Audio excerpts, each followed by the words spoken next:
Hey there everybody, it's Melanie with Lost and Found and welcome back to my YouTube channel. Happy fall! It is officially fall now and I don't know if it feels like it where you are. It's still pretty hot here where I am in Northwest Arkansas, but the days are getting shorter and there's a little bit of coolness in the air, so that means we're gonna pull out that fall decor.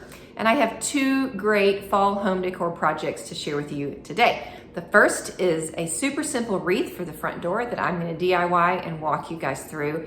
The second one is a fall mantelscape that I'm gonna do using pretty much stuff that I've got here around the house, some thrifted finds, some stuff I'm gonna pull from some other rooms. I'm gonna share with you guys how I pull that together. So if you're not already a subscriber to our channel, please take a minute and just hit that button to subscribe so you don't miss any future videos that we put up. I love talking with you guys about ways that you can create a beautiful home on a budget and you can use what you already have or what you're finding at the thrift store or the antique mall or the flea market to pull that off. So that's what we're gonna do today. Let's get started.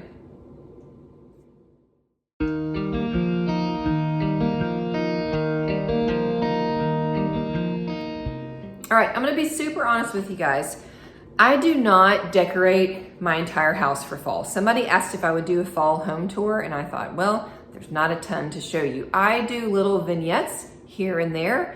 I do redo some of my front door and I redo a little bit, I put some things out here and there, but I'm really not a huge believer in like completely redoing the whole house.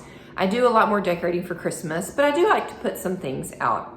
I'm also not a huge believer in going out and spending like hundreds of dollars or gosh, even more than that, $1,000. I don't know, like it's crazy the seasonal decor that's out there that you can go buy. And y'all, I just don't work that way. I don't drop that kind of cash with every change of the season to redecorate my house. So I really like to use what I have on hand or things that I can find that I can reuse later on or that I can find at a deal because, you know, I want to have fun doing it, but I don't want to break the bank too. So these two projects today are going to do just that. The cost on them is really minimal, but they add a little bit of fun fall decor to my home. And I just hope, you know, if you're a decorator or somebody wanting to start to decorate your space some more, like I love all the inspiration that we can get on Instagram and YouTube and the online world, but sometimes for people, I feel like it can be kind of overwhelming and you feel like if you don't redo your whole entire house, then it doesn't count. And I'm just here to say that's not how I work, and you don't have to do that. So just, you know, if you're new towards trying to DIY some decor, just start small. You don't have to drop hundreds of dollars on these projects. That's not what I'm spending today. So first we're gonna get going with the wreath that I'm gonna show you guys. Super easy. Let's go take a look.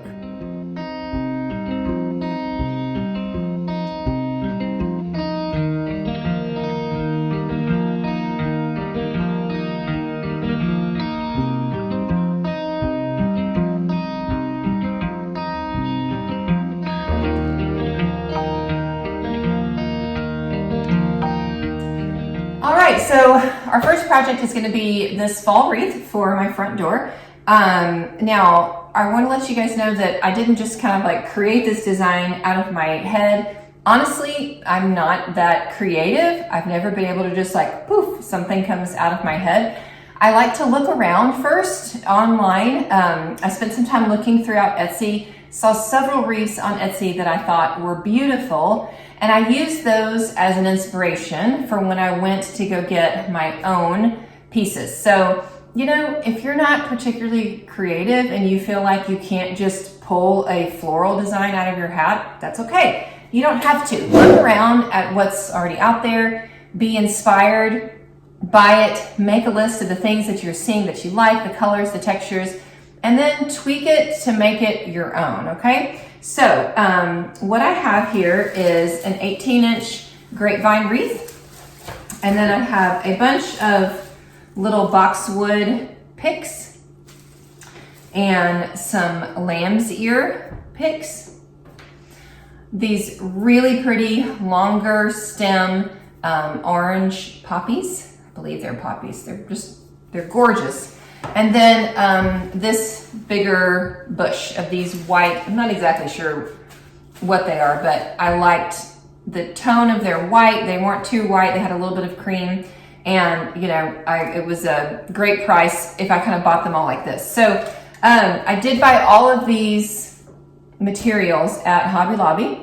I waited until they were half off. You guys know that every other week, all of their floral goes half off. And so I waited until it was all half off. And the grand total for everything that I bought here to make this wreath, $40.87. So not bad. And if I wanted to make it less full, I could have spent a little bit less money. I want it to be a pretty full wreath. So I think that's a steal. I mean, you can see wreaths online that are a lot more expensive than that. And what I like about working with a grapevine wreath and just picks like this is that we're mostly just gonna kind of stick them down in here. So if you wanna take them out for another season and reuse this wreath and then keep these in, you know, a Rubbermaid tin, then you can totally do that. And then it can become a really economical project. So the only other material that you really have to have is a wire cutter. Some of these, again, that I bought are already in picks. Some of them are in long stems, and we're gonna have to cut them off. So these aren't any sort of fancy, they came in a toolkit that I've got, but they're gonna help us cut through the wires. And again, like that's a way to kind of get more bang for your buck. So this whole bush, it's $14, it was half off. And so I paid $7 for all of these. Versus had I bought them stem per stem, it probably would have added up to be more than $7. So when you're looking at florals, don't just look at the picks. These little guys were $2 a piece. Also look over in the section where they have all of the bushes together, because you can cut that apart and divide that up into lots of different pieces. That's one way that you can really stretch your dollar when you're doing any sort of arranging like this. Okay, so my first step was just to start taking those individual flowers off of the stems. And I used my wire cutter to kind of just help hold it. You may need to actually get a pair of scissors too on some of these just to help you cut through kind of that outer fabric. But just started working through the various stems that I had and trimming off the flowers.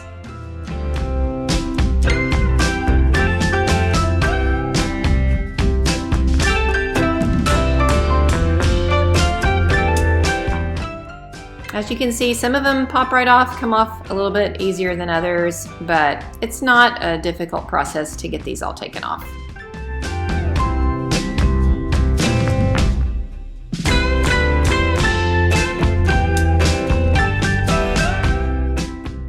And I decided I would go ahead and clip off these individual leaves too, because they could be some great filler and they just popped off really easy. Then I had my pile of all of my different picks and flowers, and so we can start assembling.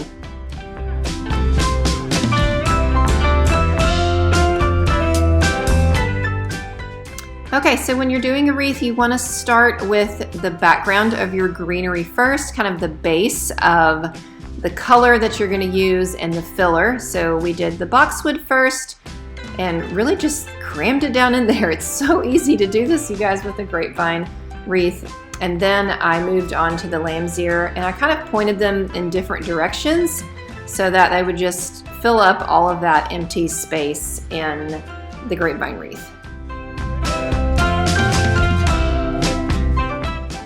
So after the base of your greenery is all in, then you can just start putting in the flowers at just intervals around the wreath, kind of focusing on covering up those spots where you could still see the grapevine just filling in.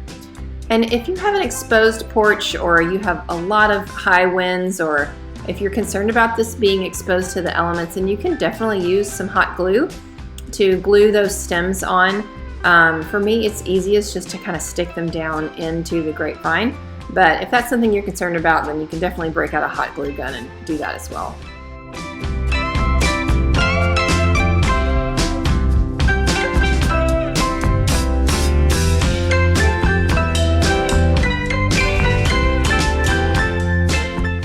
So I finished up just by filling in all the spots using a little bit of those leaves that I had trimmed off just to kind of fill in any holes.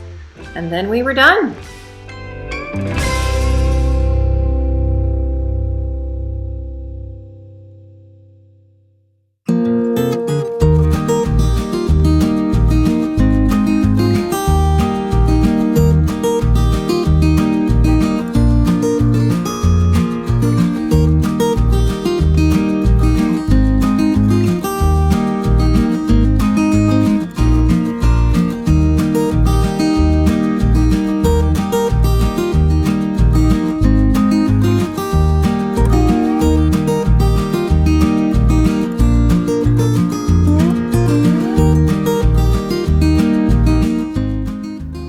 All right guys, so there it is, our super quick DIY fall wreath. I hope that you can see just how easy it can be to put one together. You don't have to spend a ton of money, and you don't have to have a bunch of extra special floral supplies. Now, if you wanted to add a bow to it, you could totally do that. I think like a black and white buffalo check would be really pretty on this. I decided to keep it simple this year and not put a bow on it, but you know, next year, if I want to put a bow, I can pull some of the picks off, put a bow on it, and it can be great. So that's the awesome thing about doing things like this on your own, is that you can totally customize it. You can change it from year to year. You can work with what you have. So speaking of working with what we have, we're gonna move on to our DIY fall mantelscape using stuff that I've got already lying around my house. I bought one thing to make this mantelscape happen, and it was just something really small. So let's move on to that now.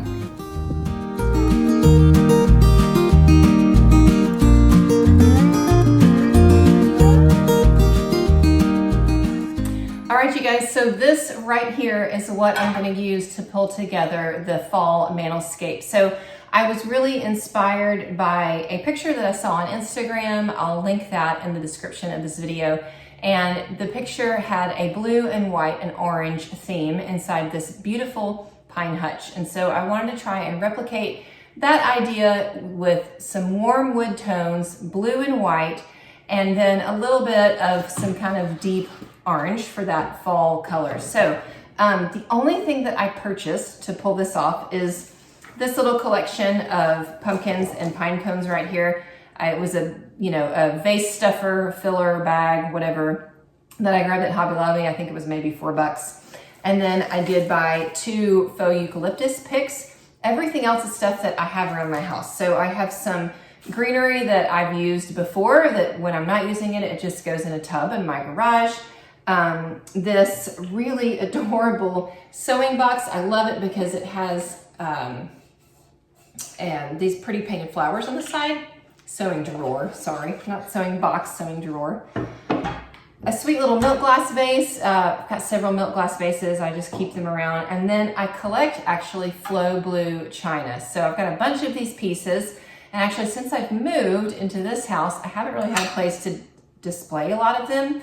So these have honestly been in storage, but I decided to pull them out and use them for this mantle. And then I've always got just old books lying around. So these are all old books that I've grabbed from the thrift store, blue toned. And then this one orange pumpkin, which honestly, I'm pretty sure I grabbed at Walmart for like $3 or $4 several years ago. I've used it for several years and it just goes in a box with other fall stuff when I'm not using it. So this is what we're gonna use to pull together our new mantelscape. So this is what I started with. This is what my mantle looks like on a normal day, but we took all of that down. I left up the big church attendance board because I just love it, and it covers a big ugly plug that's behind it. And then used the flow blue plates to kind of fill in the space and to create a background. Brought in that same white vase that I had, just changed up the greenery that was in it, and then started filling in with some of the other colored accents.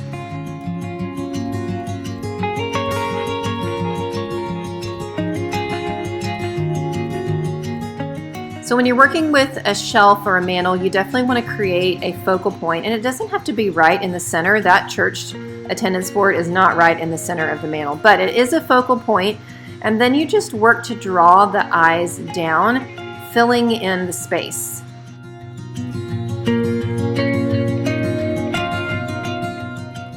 So for the little sewing drawer I wanted to fill it. So I started with just a piece of craft paper to kind of take up some space, because really I wanted things to poke out of the top. And then just use those 2 eucalyptus picks to add a little bit of texture and just natural element to it. I had another small Flow Blue saucer just to add a little bit more of that color, and then just kind of used these pumpkins to fill in the extra space, and just played around with them a little bit until I got kind of the look that I wanted to get.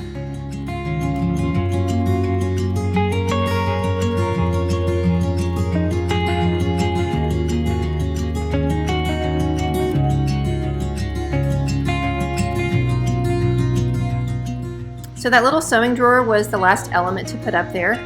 And then it was just kind of fine-tuning, you know, moving things around, making sure that holes were filled and that the colors are spaced out, that there's blue and then white and then orange and then wood, that they're not all bunched up together, but they're kind of evenly spread out throughout the whole display.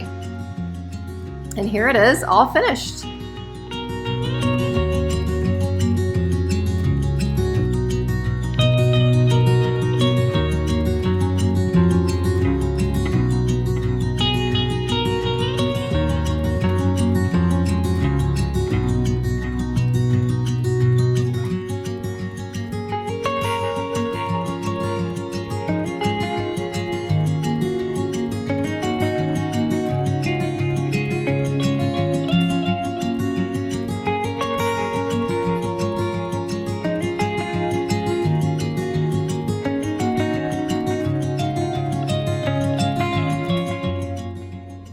Okay, so there we have it. 2 easy DIY fall home decor projects that cost me probably less than $50 for both of them. I spent the bulk of that money on the wreath, and then maybe another $10 on just a little bit of greenery and those pumpkins for this mantle. Otherwise, stuff, it was just that I had around my house, or that I moved from other places or took out of a box and used for a little while before it goes back into storage again. So I hope that inspires you, that you don't have to spend a ton of money to create these kind of fun vignettes, and you can totally use vintage decor, things that you're finding at the flea market, things that you're finding at the thrift store. You can use that to build a really interesting and creative and totally unique display for your home. It's gonna be different than anything else that anybody has. So thank you guys so much for joining me today. I do again invite you to subscribe to our channel. If you liked this video, please give it a thumbs up. Please help us spread the word about the Lost and Found YouTube channel. Share it with your friends. All those amazing things. You guys are great. So hope to see you again. I'll be back in a week. Everybody enjoy the cooler weather. See you guys soon.